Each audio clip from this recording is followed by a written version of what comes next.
ਬਸ ਹੁਵਾਵੇ ਨੂੰ ਲੈ ਕੇ ਕਿੰਨੀ ਦੇਰ ਤੋਂ ਇਹ ਵਿਵਾਦ ਚੱਲਦਾ ਪਿਆ ਅਤੇ ਮੇਰੇ ਖਿਆਲ ਕੋਵਿਡ-19 ਦੇ ਪੈਂਡੈਮਿਕ ਨੇ ਇਸ ਵਿਵਾਦ ਨੂੰ ਹੋਰ ਜ਼ਿਆਦਾ ਪ੍ਰਚੰਡ ਕਰ ਦਿੱਤਾ। ਕਿਉਂਕਿ ਕਿਉਂਕਿ ਜਦੋਂ ਆਹ ਵਾਇਰਸ ਫੈਲਿਆ, ਜੋ ਚਾਈਨਾ ਦੇ ਉੱਪਰ ਦੋਸ਼ ਲੱਗੇ, ਚਾਈਨਾ ਨੇ WHO ਨੂੰ ਕਿਵੇਂ ਇਨਫਲੂਐਂਸ ਕੀਤਾ, ਹੋਰ ਸਾਰੀਆਂ ਚੀਜ਼ਾਂ ਚੱਲਦੀਆਂ ਰਹੀਆਂ।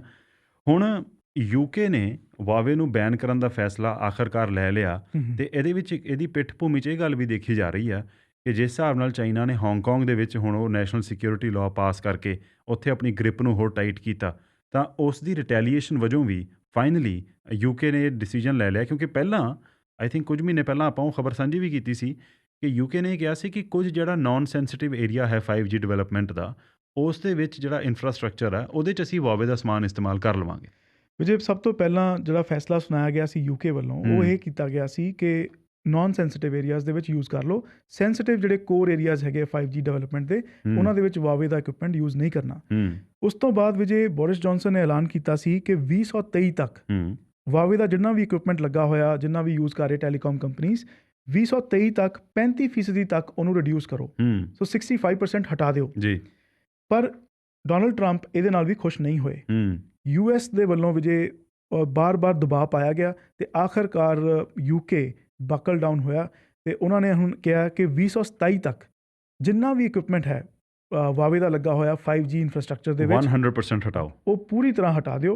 ਸੋ ਹੁਣ ਹੁਵਾਵੇ ਮਤਲਬ ਇੱਕ ਤਰੀਕੇ ਨਾਲ UK ਦੇ ਵਿੱਚ ਹੁਣ ਬੈਨ ਹੋ ਗਈ ਹੈ। ਸੋ ਉਹਨਾਂ ਨੇ ਇਹਨੂੰ ਹਾਈ ਰਿਸਕ ਵੈਂਡਰ ਜਨਵਰੀ ਦੇ ਵਿੱਚ ਹੀ ਗਰਦਾਨ ਦਿੱਤਾ ਸੀ ਅਤੇ ਹੁਣ ਇਹਦੇ ਨਾਲ ਜਿਹੜਾ UK ਦਾ 5G mobile internet roll out ਸੀ, ਉਹ ਵੀ ਡਿਲੇ ਹੋ ਜਾਣਾ। ਯੈਸ, ਉੱਥੇ ਦੇਖੋ ਹੁਣ ਕੰਪਨੀਆਂ ਤਾਂ ਥੋੜ੍ਹੀਆਂ ਕੰਪਨੀਆਂ ਨੂੰ ਰਾਹਤ ਮਿਲੀ ਹੈ ਸੌਟ ਆਫ, ਕਿਉਂਕਿ ਪਹਿਲਾਂ ਕਿਹਾ ਗਿਆ ਸੀ 2023 ਤੱਕ ਹਟਾਓ, 65% ਤੱਕ ਹਟਾਓ। ਹੁਣ ਉਹਨਾਂ ਨੂੰ 4 ਸਾਲ ਹੋਰ ਮਿਲ ਗਏ ਆ। ਸੋ ਟਾਈਮ ਤਾਂ ਥੋੜ੍ਹਾ ਮਿਲਿਆ, ਪਰ ਉਹਦੇ ਨਾਲ 5G ਜਿਹੜਾ ਰੋਲ ਆਊਟ ਹੈਗਾ ਉਹ ਡਿਲੇ ਹੋ ਜਾਣਾ ਜੀ। ਇਹਦੇ ਵਿੱਚ ਵੀ ਇੱਕ ਗੱਲ ਹੋਰ ਨਜ਼ਰਅੰਦਾਜ਼ ਨਹੀਂ ਕਰਨੀ ਚਾਹੀਦੀ ਕਿ ਨੋ ਡਾਊਟ US ਦਾ ਪ੍ਰੈਸ਼ਰ ਹੈਗਾ ਸੀ ਕਿ ਡੋਨਲਡ ਟਰੰਪ ਬਾਰ-ਬਾਰ ਕਹਿ ਰਹੇ ਸੀ ਕਿ ਹੁਵਾਵੇ ਨੂੰ ਬੈਨ ਕਰੋ, ਪਰ ਇਹਦੇ ਵਿੱਚ ਜਿਹੜਾ ਹਾਂਗਕਾਂਗ ਦੇ ਵਿੱਚ ਸਾਰਾ ਸੀਨ ਹੋਇਆ, ਜਿਹੜਾ ਹਾਂਗਕਾਂਗ ਵਾਸਤੇ ਚਾਈਨਾ ਨੇ ਨੈਸ਼ਨਲ ਸਿਕਿਉਰਿਟੀ ਲਾਅ ਜਿਹੜਾ ਉਹਦੇ ਵਿੱਚ ਤਰਮੀਮ ਕੀਤੀ ਆ, ਉਹਨੂੰ ਲੈ ਕੇ UK ਵੀ ਬਹੁਤ ਜ਼ਿਆਦਾ ਨਾਖੁਸ਼ ਸੀਗਾ ਹਾਂਗਕਾਂਗ ਤੋਂ। ਬਿਲਕੁਲ, ਕਿਉਂਕਿ ਜਿਹੜਾ ਵਨ ਨੇਸ਼ਨ ਟੂ ਸਿਸਟਮਸ ਜਿਹੜੀ ਥਿਊਰੀ ਸੀਗੀ ਉਹ ਜਦੋਂ UK ਨੇ ਹੈਂਡਓਵਰ ਕੀਤਾ ਸੀ 1997 ਹਾਂ, ਉਹ 2047 ਤੱਕ UK ਦੇ ਨਾਲ ਹੀ ਉਹ ਜਿਹੜਾ ਸੀਗਾ ਉਹਨਾਂ ਦਾ ਡੀਲ ਜਿਹੜੀ ਸੀਗੀ ਉਹ ਬਣੀ ਰਹਿਣੀ ਸੀ।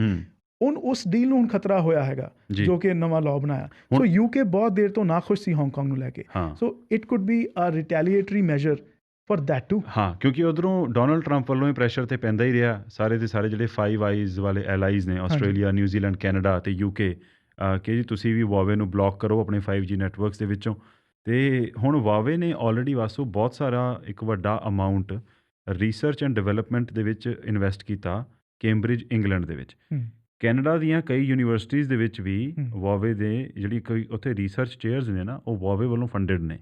ਹੁਣ ਜੇ ਇਸ ਤਰ੍ਹਾਂ ਦਾ ਬੈਨ ਹੁੰਦਾ ਸਾਰਾ ਕੁਛ, ਅਤੇ ਉਹਦਾ ਹੁਵਾਵੇ ਨੂੰ ਦੇਖੋ, ਕੋਈ ਵੀ ਬੰਦਾ ਕਿਤੇ ਇਨਵੈਸਟਮੈਂਟ ਕਰਦਾ, ਪੈਸੇ ਲਾਉਂਦਾ, you do it for return on that investment, ਵੀ ਉਹਦੀ ਏਵਜ਼ ਦੇ ਵਿੱਚ ਤੁਹਾਨੂੰ ਉੱਥੇ ਬੈਨੀਫਿਟ ਕੁਛ ਨਾ ਕੁਛ ਹੋਏਗਾ।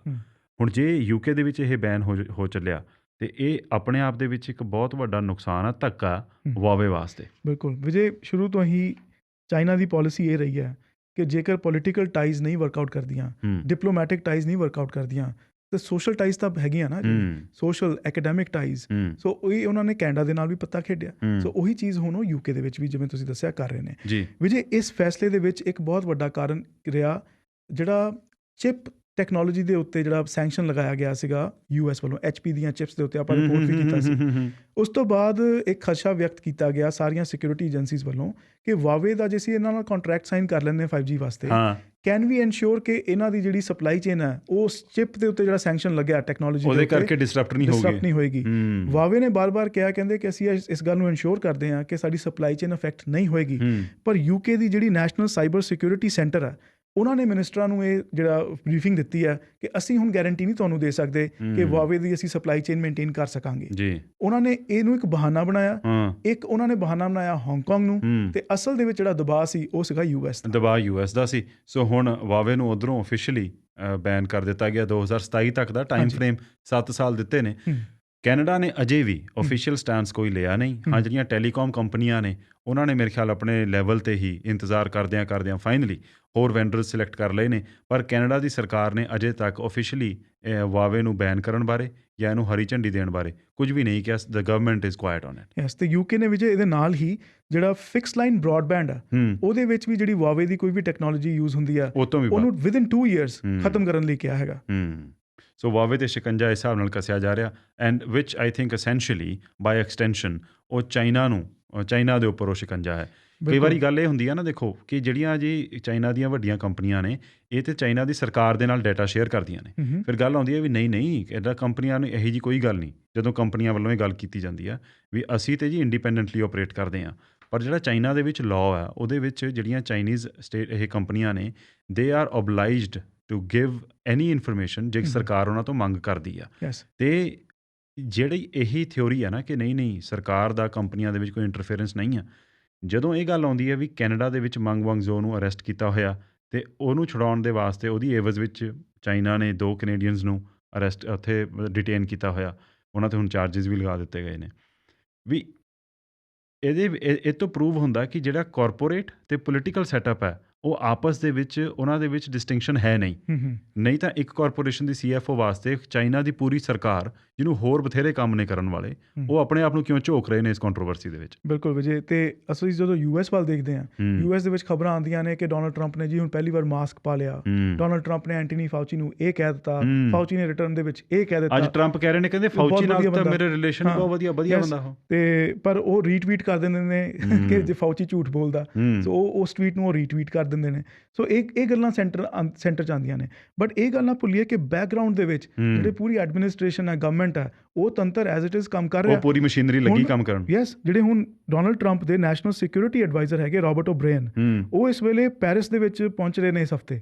ਉੱਥੇ ਜਾ ਕੇ ਉਹਨਾਂ ਨੇ ਫਰਾਂਸ, ਬ੍ਰਿਟਨ, ਜਰਮਨੀ, ਇਟਲੀ ਦੇ ਨੁਮਾਇੰਦਿਆਂ ਦੇ ਨਾਲ ਗੱਲਬਾਤ ਕਰਨੀ ਆ। ਉਹਨਾਂ 'ਤੇ ਵੀ ਹੁਣ ਉਹਨਾਂ ਨੇ ਦਬਾਅ ਪਾਉਣਾ ਕਿ ਤੁਸੀਂ ਆਪਣੀ ਜਿਹੜੀ ਵਾਵੇ ਨੂੰ ਬੈਨ ਕਰੋ 5G ਇਨਫਰਾਸਟਰਕਚਰ ਦੇ ਵਿੱਚ।